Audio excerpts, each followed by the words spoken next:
This is NDTV, and you're watching NDTV Profit.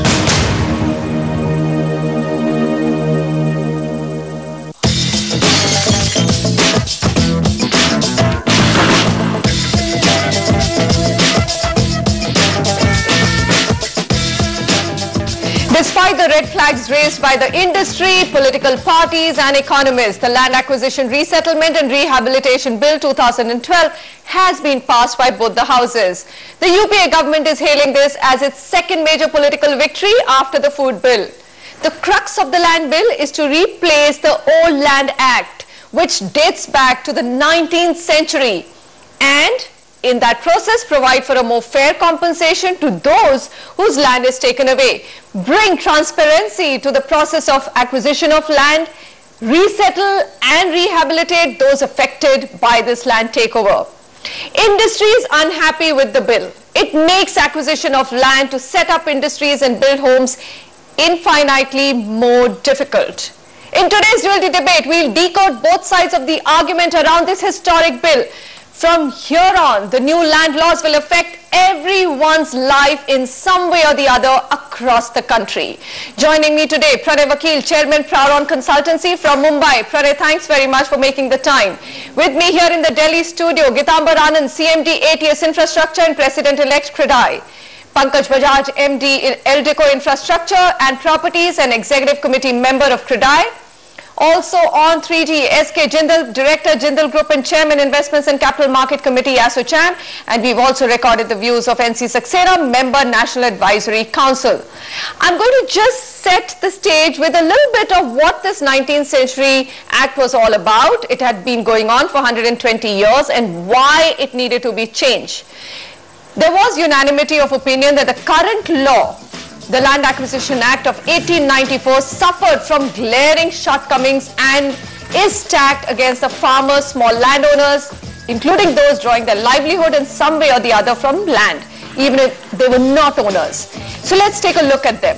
Under the 1894 legislation, once the acquiring authority has formed the intention to acquire a particular plot of land, it can carry out the acquisition regardless of how the person whose land is sought to be acquired is affected. So forced acquisition was a big problem.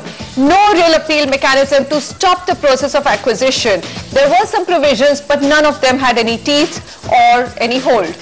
It was also silent, or it is silent right now, it is an act, silent on resettlement and rehabilitation of those displaced. There are absolutely no provisions in the 1894 law relating to this aspect of those displaced by acquisition. Now, the most important one, urgency clause. The most criticized section of the current law. The clause never truly defines what constitutes an urgent need and leaves it to the discretion of the authority, the acquiring authority. Because of that, almost all acquisitions were under the Act invoked under the urgency clause. This resulted in complete dispossession of the land without even the token satisfaction of the processes listed under the Act, and we've seen it resulted in lots and lots of farmer agitations across the country.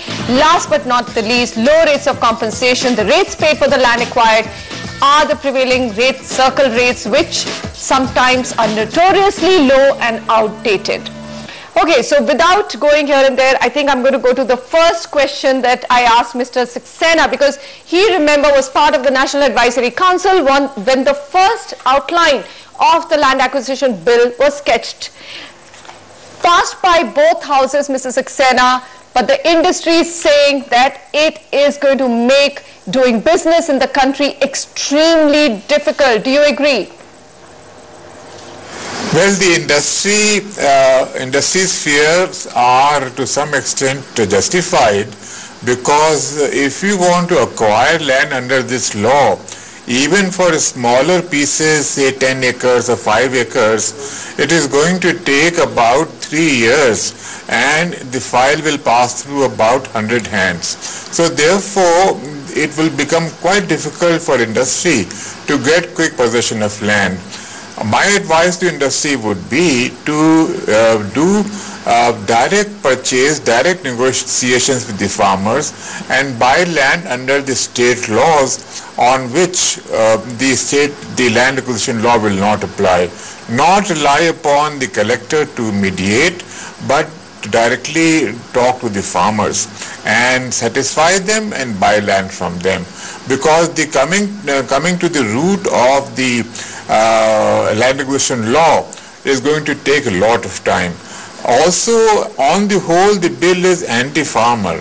It will not satisfy the farmers also because of many factors. Firstly, because of delay, it will cause uncertainty.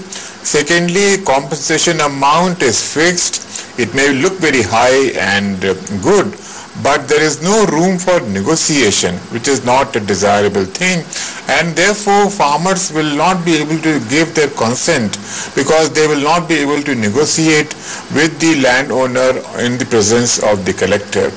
Thirdly, when the price of land goes up, because in large projects, after the land has been acquired, price of land always goes up.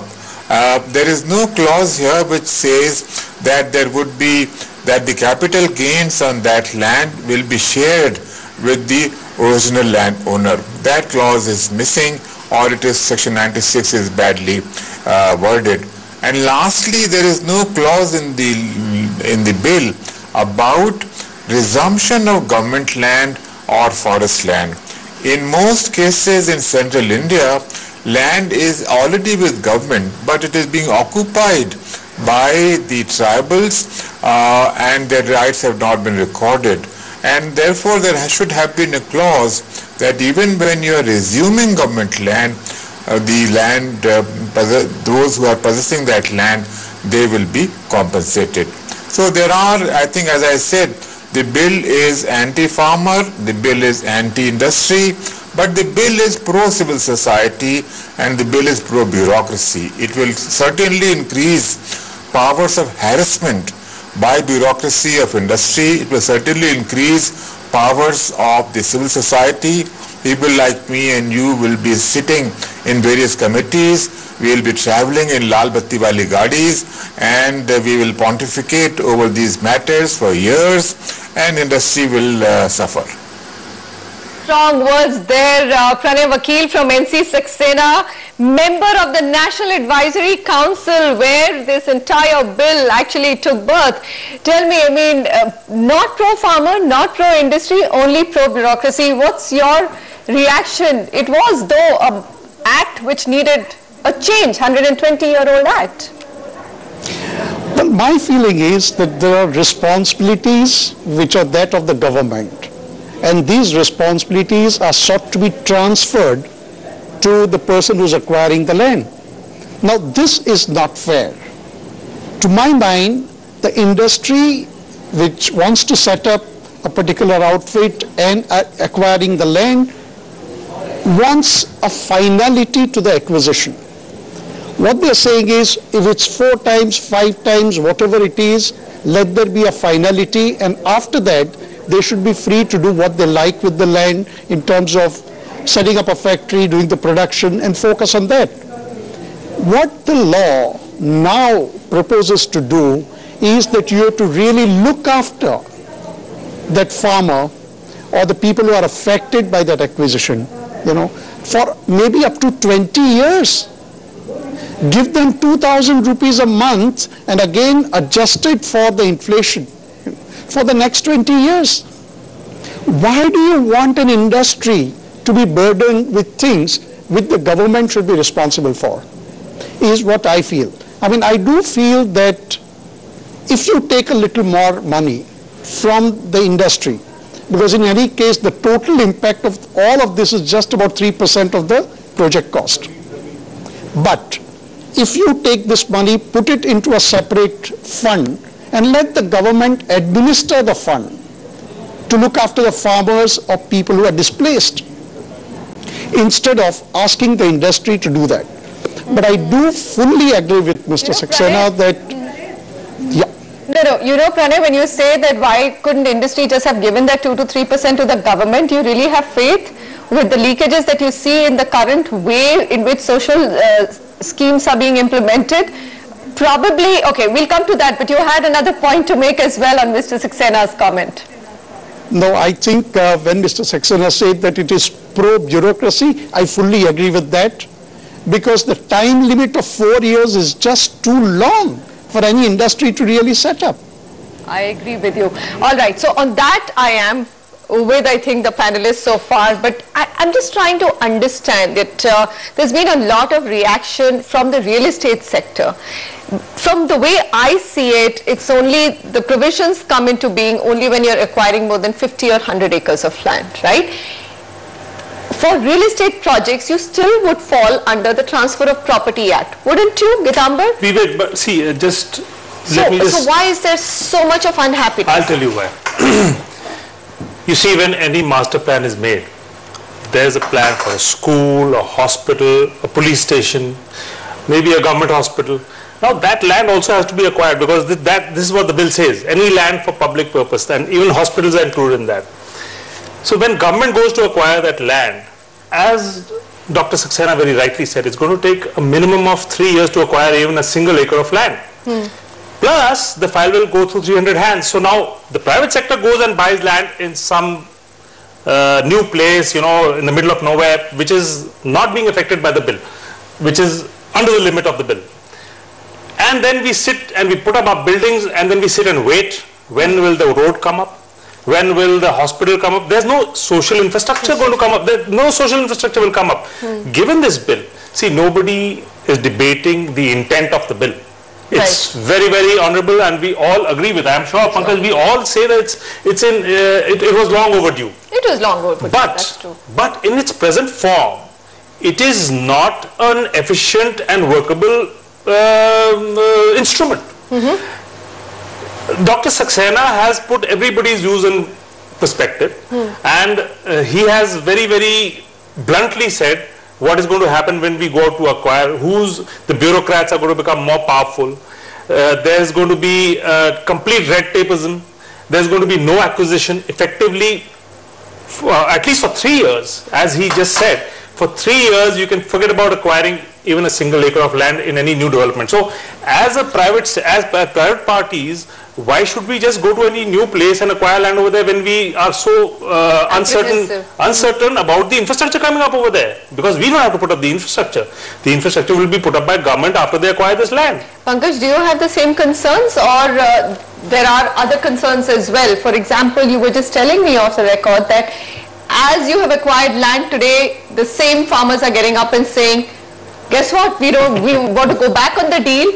Yeah. Because there's a new land acquisition bill. That's a practical issue. Our group is developing many large format townships, and this is something that happened this morning. So there were a couple of acres in a 200-acre townships on the periphery of the 200-acre townships, where we already had a deal with the farmer, and this is, frankly, in my opinion, it is more than the market price. Of course, we can always negotiate with the farmer, and he can always, till the deal is done and till the land is transacted, he can always come back and say that, you know, I want a higher price, and nobody's forcing. It's not forcible acquisition, mind you. So this morning, he says that, you know, why should I sell to you, because the government is going to pay me 4 times the price. Right. So now there is an incentive to the farmers to hold out till the end. And it will be very difficult to assemble large contiguous parcels of land, and the last 10% of the farmers, the last 10% of the land is, in my opinion, going to cost as much as the first 90%. First 90, because the people who will hold on will always get the benefit of it. Yes. All right, we've got Mr. Jindal as well now joining us, Director Jindal Group and Chairman of Investments and Capital Market Committee of ASSOCHAM. Sir, you know, Dr. Saxena, member NSC, he very bluntly said this bill is neither pro-industry nor pro-farmer. It's only going to create layers of bureaucratic interference, and somebody like Rajiv Talwar has said maybe we should now have a land revenue services and start recruiting for that as well. No, what Rajiv ji and Dr. Saxena says, I tend to agree with them. The thing is, project timeline can go for haywire, because if it takes 4 years to acquire the land the whole thing can defeat the purpose, because in 4 years things change. Nowadays they change very fast. The project may not remain any more viable at the end of 4 years when you are about to get the land in hand. Similarly, the project costs. Similarly, the uncertainties prevail.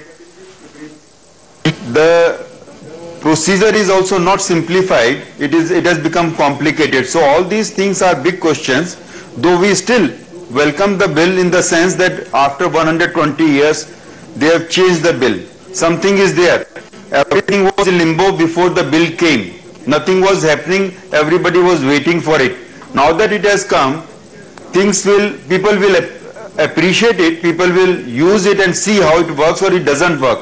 If it doesn't work, you see, whenever we make something in favor of one party too much, it doesn't work. It has to be just and fair, it has to be balanced, then only it works. So we must see that it is made on a win-win situation kind of thing, so that farmers, they make more money, of course, but then more land gets sold.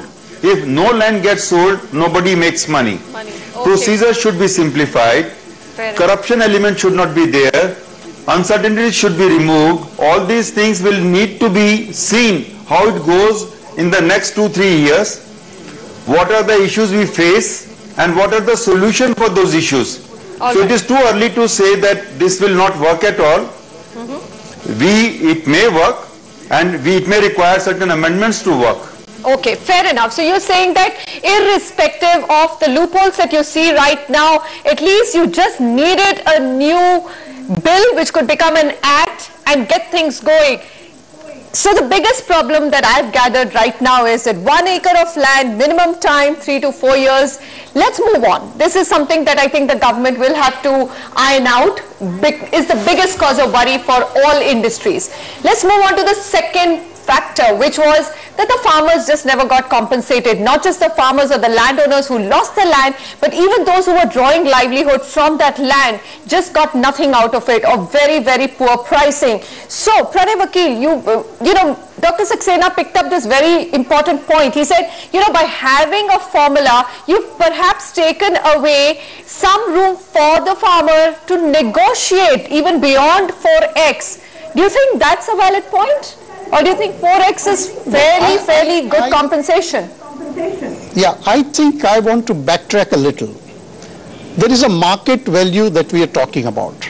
A market value is determined by demand and supply factors, right? Why should there be a multiplying factor? Is the first thing.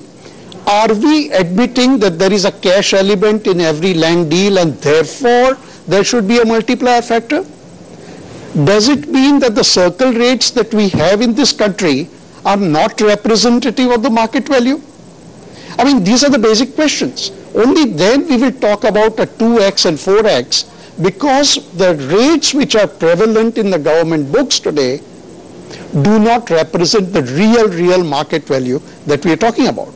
It also amounts to admitting that there is a cash element today. Absolutely. That's one thing. Secondly, let's assume that somebody acquires it at 4x. Does it become a base for the next acquisition? Does it then become 16x? I mean, is also a question to be answered. Maybe that 4x is only for compensation. It doesn't change the government records of the rates that are prevalent.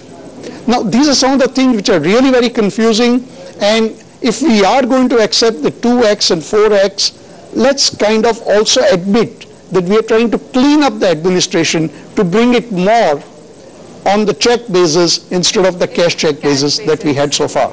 Pranay Vakil, you've raised very important and critical points. I think that's the larger question that everybody needs an answer to. What will become expensive? Will their homes become more expensive? You have a formula of 2x in urban areas going up to 4x in rural. So rural will be a sliding scale of 2 to 4. Does that impact the buying of land on which buildings and your home and my home is constructed, or was that always being negotiated at market price and does not get affected with the new land acquisition bill? We'll come back and discuss that in just a moment. Don't go anywhere. This is a historic bill which will affect everybody's life, because land is something that everybody is connected to.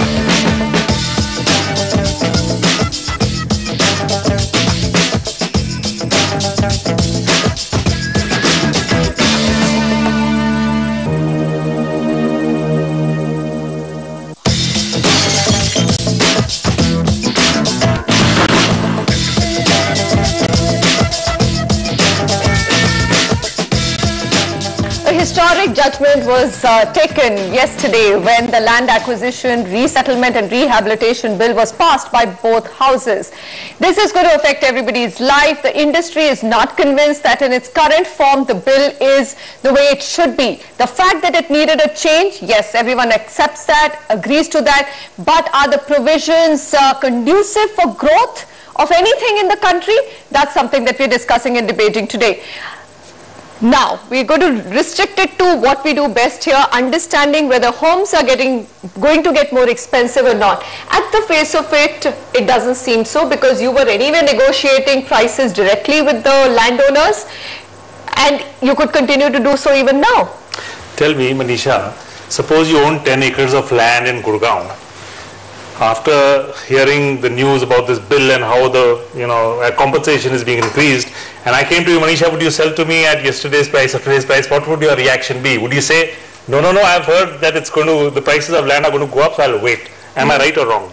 Right. So therefore, if we do buy any more land today, first of all, like Pankaj just said, people are not selling at any price today because they're waiting for the market to go higher. So when the basic raw material is going to become expensive and unavailable, if I may say so, because that's what we've been hearing, then obviously your apartments, your housing is going to get much more expensive. Why? Even existing stock. Because if today somebody is sitting on 50 acres of land, the first thought that will come into his mind would be, let me wait, because now land is not going to be available easily. So probably when it's all a question of demand and supply, and demand is there, we all know that there is a shortage of 18 million units, and we keep hearing those figures time and again.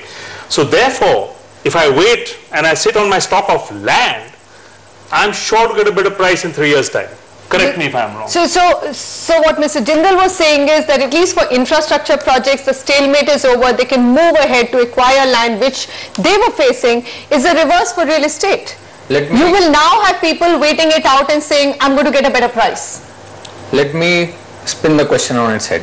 As a developer, if I want to do a large format township, I have two options. Option number one is my default option. I go about assembling land, go through this whole process of R&R, do the SIA, get the approvals, get the EIA. The whole process, it's early days. We don't know how long it will take, what kind of role the bureaucracy will play, but let's say it's going to take 3 to 4 years. Said 3 years. So the cost of holding onto the land and the investment and everything gets added onto it, plus there is a pain in the whole process. That's option number one. Against that, I have option number two. Can I find another person who's already done all this, and can I pay a premium and buy a land which already has gone through all this process? What kind of premium will I pay for such a land? Let's put that question and do a dipstick survey with all the developers. I think we'll pay 100% premium. Oh yes, maybe absolutely. more. And let me take this thing further. What percentage of your ultimate product cost, the house cost, is land?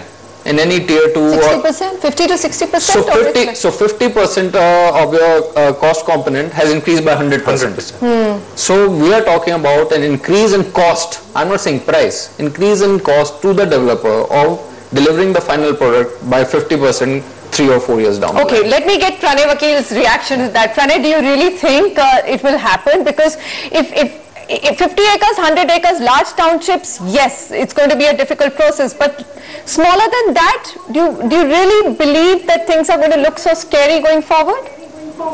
I would say 90% of the housing that's getting created is not going to be affected by this. We are only talking about these real large townships which are going to get affected. I agree with the gentleman that yes, it can have a ripple effect on your ability to negotiate the smaller pieces of land, because people's expectations might go up.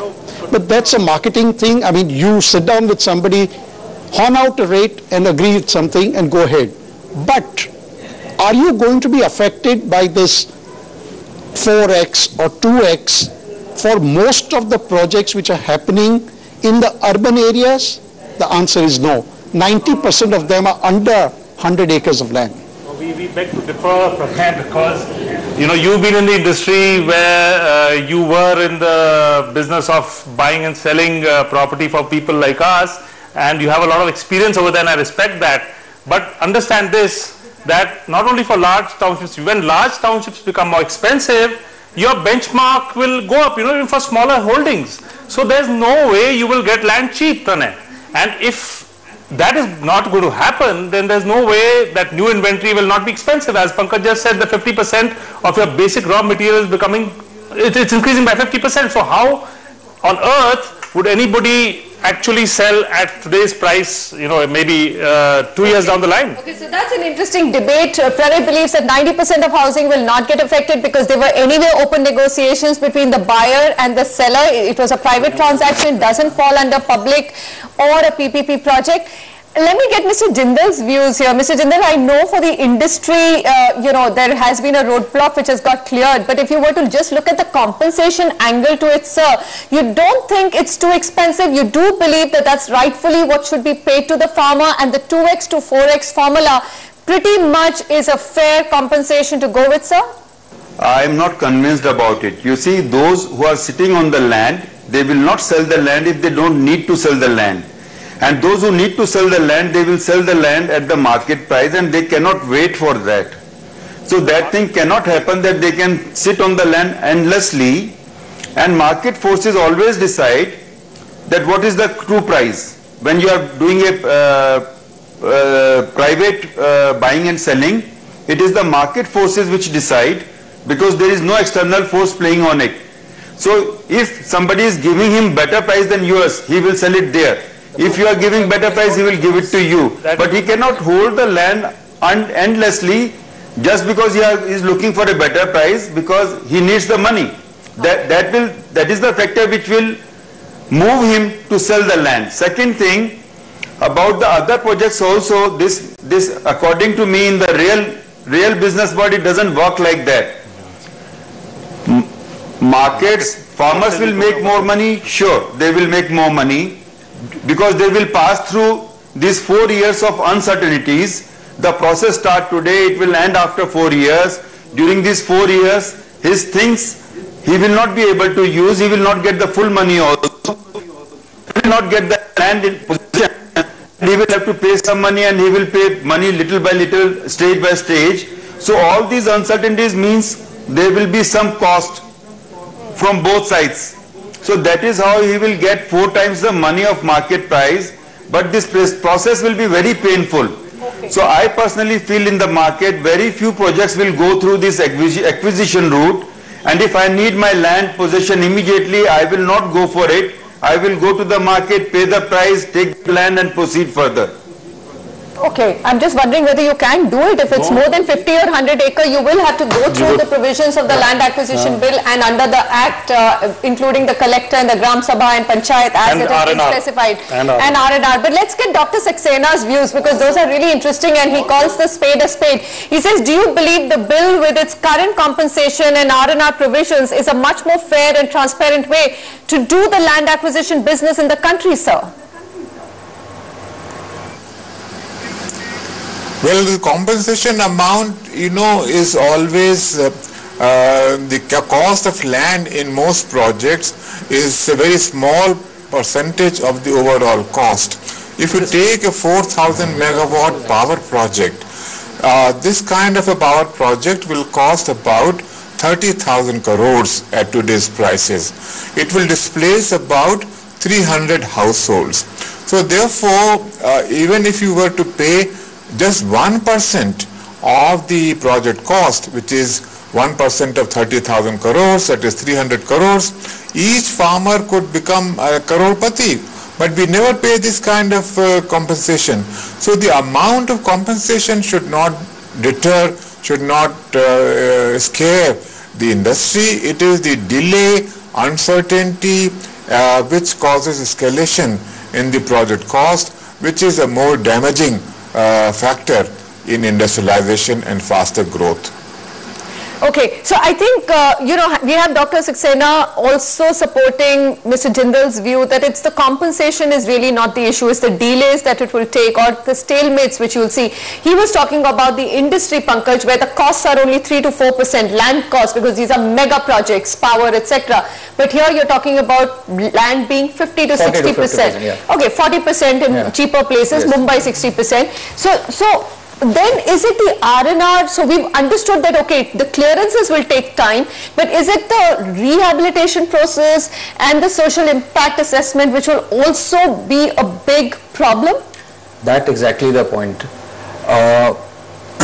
The biggest grouse of the housing industry actually is that why are private transactions coming under the ambit of this bill?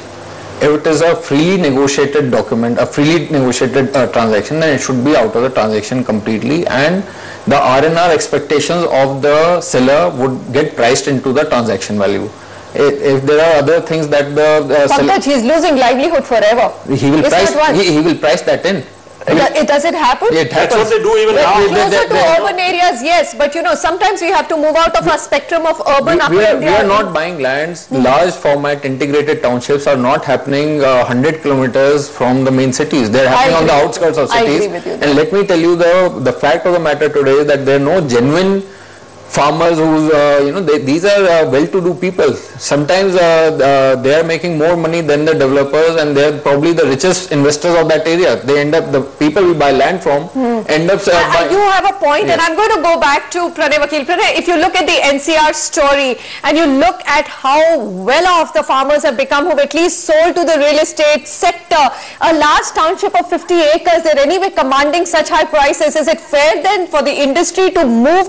If you look at the R&R provisions, they're like annuity, gratuity, livelihood, house, the list just goes on and on. Well, I have a solution for this. I know how many of you have studied the Magarpatta model.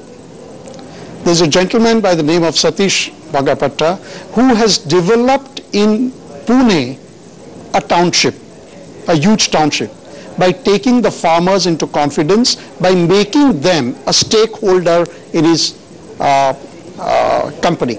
So they get shares for the land which they are contributing, and they become partners in what is happening there.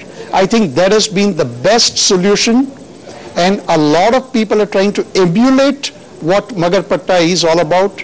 And I think there lies the solution, because you're making somebody a partner and not somebody to whom you are handing out, some kind of subsidies or livelihood or something like that. All right, very interesting. Let me get Mr. Jindal in here, because this rehabilitation process tougher on real estate. But what about industry, sir, where the land costs are not so much? For your industry, is it something that you would undertake willingly and happily? I mean, putting money in the escrow account and then undertaking the entire R&R provisions. Is it feasible, and how will it work? No, they always work when lands are acquired through the government for the private purpose. It has been done in the past also, and it is part of the contract, and it is done according to the contract. You cannot escape that thing, and it is part of the cost of the project. So it works. It is not that it doesn't work. So it works, and it has been happening before also.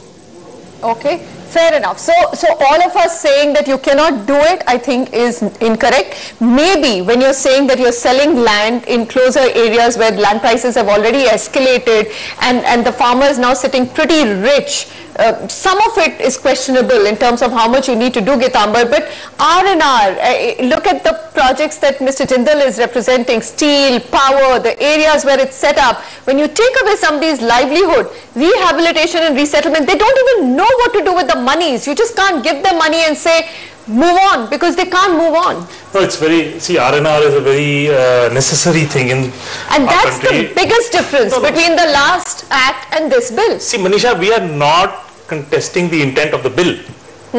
We are contesting the implementability of the bill. How are we going to acquire land for industry? Take, for example, the DMIC. Right. It's such an ambitious project for the country. And we so need it today. And we so need it. In fact, any corridor in the country is so needed. But the DMIC, you can acquire the land for the road. But what about the warehousing you need to put up on the side of the road? What about the dry ports you need to put up? What about industry? What about SEZ? It's going to be a big challenge to get land for these projects. We are not saying don't do R&R. Please do R&R. But 3 years to acquire an acre of land? That means, there's something wrong with the implementability of the bill. Mr. Jindal, how do you cut short? I mean, now we are coming back to the thing, okay, even R&R provisions are fine. In fact, you have to do it for social equity. I would completely agree. Sitting here, you know, from New Delhi, from an upper income Indian spectrum, you can't look at social equity and just do away with it. But how do you, sir, look at reducing the timelines for acquiring land? What would you want from the government? That's the question. You see, as we were discussing on the 30,000 crore project, 4 years interest amount will be 15,000 crore. Land cost is what? 1,300 crore or something like that. So it is the interest amount, it is the project cost which is much more important. It increases every day. So that is why it is very important that all these projects should be done in a time-bound program and on time efficiency basis. If they are left open for bureaucracy to decide, they will never happen. Second thing which I want to bring to your notice is this consent clause, which says 80% consent required in the case of private acquisition, land acquired for private project, right, and 70% for public-private. This also will be a also painful process because this may not happen at all. So people in trade who actually want to do it, they would like to go through the route of their own acquisition. If they have to go through this route, so uncertainties will be much more. And there is no other way but when the things unfold, when you see actually on the ground how they will behave, how they will unfold, then only you can tell that this kind of amendment is required.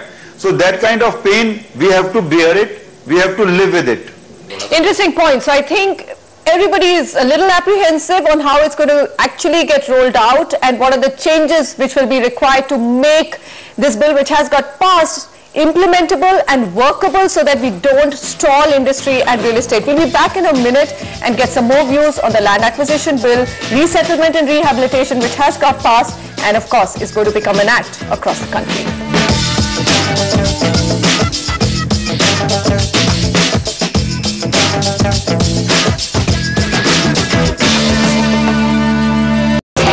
NDTV Profit.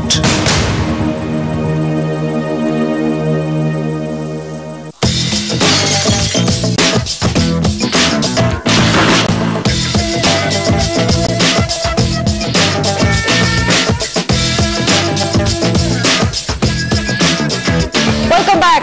Realty debate around something which is extremely important for this sector, land acquisition. Even though private transactions between a builder and a farmer, if it's less than 50 acres, will not come under the purview. The consensus here is that the benchmark rate of land across the country is going to rise and make homes more expensive. Obviously, the delays that everybody sees in now acquiring even 1 acre of land, the cost of transaction, the interest rate, all of that, they say industry and real estate will add to both the project costs and homes, prices of home. Pankaj, last word. I mean, it is an act now. It's been passed. It's a formality. If you were to try and seek 2 changes to make sure that it doesn't stall industry, what would those be? I would take out private transactions out of the ambit of the bill. And leave it to the market forces to decide. I think one of the panelists talked about... So whether it's 50 acres or 100 acres, it doesn't matter. It shouldn't be. It should not. So PPP, yes. Public projects, yes. All private projects should be out of the ambit. Should be out of the ambit. The second thing that I would do is take away some of the duplication in the approvals which are required. For example, the social impact assessment. If you look at, I'm carrying a copy of the latest environment clearances that our projects have received. There were huge, out of the 70 clauses which have come, I think 25 relate to our impact, the impact of the project on the local communities. So there's already a big provision in the environmental clearance on the social impact of the project. So one is going... This is another layer which is getting added on. And one parting comment that I am going to make, that our immediate concern of the industry, of you, of the home buyer is what's going to happen in the next 2-3 years. I am a little apprehensive of the long-term impact of this bill.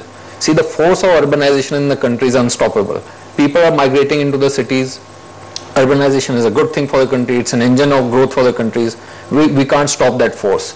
The urban population of the country is going to double in the next 15 or 20 years. Now, if large format projects are not available and even smaller format projects are going to get held up and even infrastructure projects are going to held up, imagine what's that going to do to the social fabric of the country. The slums are going to get created, people are going to live in slums, organized housing will not be available. Maybe that will have an impact on the literacy rates of the people, on the law and order situation of the country, on even crime. As we were discussing just a short while ago. So we are discussing the land bill right now in a very, very narrow perspective. Look at the long-term 25-year impact of this thing. I think we should relook at the whole thing in that even GDP growth slipping to 4% has similar implications. Yes. I mean, without job opportunities, without proper urbanization. Urbanization is a very important. And Manisha, see, like I have said time and again on your show today, we respect the fact that this bill has been brought out. We respect the intent of the bill, but the process is retrograde in nature. And if we don't do something about amending it, I feel we should have people like, Dr. Saxena form a special committee as soon as possible and come out with amendments that make this process fleet-footed. So this can be done because there is a window in the bill which says that the amendments can be made by Parliament. Oh yes, they have kept that open. This needs to be done as soon as possible. Otherwise, we'll become the laughing stock of the world. Industrial IIP figures will drop to an all-time low because nobody's going to set up factories. It's going to be impossible to set up industry. Let me tell you, Mr. Jindal has put it very rightly. The interest cost on the project will go so high that the project will become unviable from day one. So something needs to be done fast, and not only from the real estate perspective. From the perspective of manufacturing industry, this is even more serious for them. We still will survive. But what happens to somebody who wants to put up who needs 100 acres of land to put up a steel rolling mill? He might as well forget it. Pranay Vakil, do you think that the bill came in without fleshing out enough? Because it was in discussion for so long that I would agree with Mr. Jindal. Better have it go through and then iron it out. What's your opinion? Well, with all the negativism that we've seen today, there is one very, very positive thing about this bill. And that is the dispute resolution mechanism which the law provides. How many projects today, including the infrastructure projects, are stuck because they are not able to resolve the land issues? This law for the first time provides an excellent mechanism for resolution. And I think that's a very, very positive side. There is a time limit to it, so therefore it will get resolved very fast instead of dragging on for years and years. And I think that is very, very wonderful about this entire bill. All right. We're going to end it there. For social equity, this bill was needed, and I think that's the reason why the UPA government pushed it, and you also had opposition accepting and agreeing to go ahead with it because nobody wants to sound that they're not pro-poor. Mr. Jindal, thank you very much, sir, for joining in today. Your perspectives were extremely insightful and also gave us something beyond real estate to look at very, very closely. Pranay Vakil, always a pleasure to have you join us on these special debates. Pankaj and Gitambar, we hope that homes and housing will not become as expensive as you're making it out to be. From all of us, I think it's a good vibe, and we just keep hoping that all of these new bills and new acts bring in both growth and social equity. These are tough things to balance, but in a country like India, you have to balance both, don't you? Goodbye. Thanks very much for joining me.